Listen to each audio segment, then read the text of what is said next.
अस्सलाम वालेकुम वरहमतुल्लाहि वबरकातुहू। आप देख रहे हैं अपना पसंदीदा चैनल दास्तान इश्क। अगर आपको आज की हमारी ये वीडियो पसंद आए तो चैनल को लाइक और सब्सक्राइब ज़रूर कीजिएगा और अपने दोस्तों के साथ शेयर ज़रूर कीजिएगा।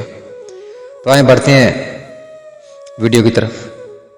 आज का इंतखाब जो छोटे छोटे इंतखाब है पंजाबी के और बहुत ही उम्दा इंतखाब। बंदा होण दा मतलब की है, हसन रोण दा मतलब की है।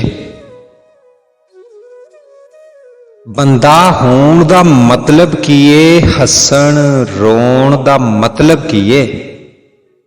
तैनू मिल के यह गल समझी, कलियां होण दा मतलब की है। जिस गल विच कोई गल ना होवे ओनू छूण दा मतलब की है। दूरी नूं ते समझ गया वां मैं, नेड़े होण दा मतलब की है। दूरी नूं ते समझ गया वां मैं, नेड़े होण दा मतलब की है। वे वरले मैतों पुछदे बैण खलोण दा मतलब की है। एक कमार सिखाया मैनू मिट्टी गुन्नण दा मतलब की है। एक सफीने ने एक गल दसी, एक सियाणे ने यह गल दसी, जागण सौण दा मतलब की है। एक सूली एक सवाली हाँ भर के बोली, उच्ची तौण दा मतलब की है।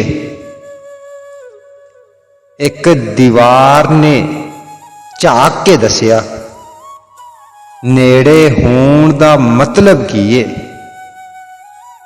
की जाना मैं कौन आ भुलिया, की जाना मैं कौन आ भुलिया, पर इस कौन दा मतलब की है। एक और इंतखाब है छोटा सा। कहते हैं कि रखने फुल किताबां दे विच,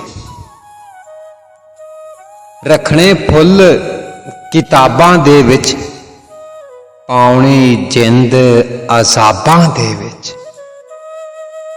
आटा लूण नहीं पूरा होना, ना पाओ एडे हिसाबां दे विच।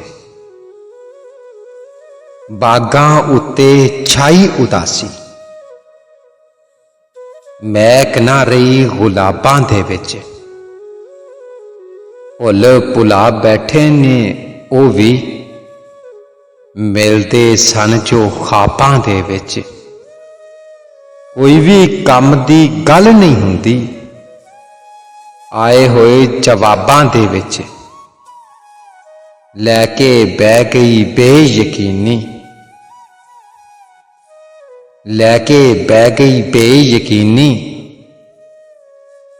रस ना रहा सवाबां दे विच, राजा दुनिया कमली हो गई,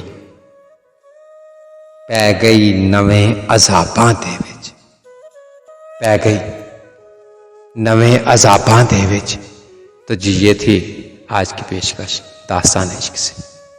अगर आपको ये वीडियो पसंद आए तो चैनल को लाइक और सब्सक्राइब ज़रूर कीजिएगा।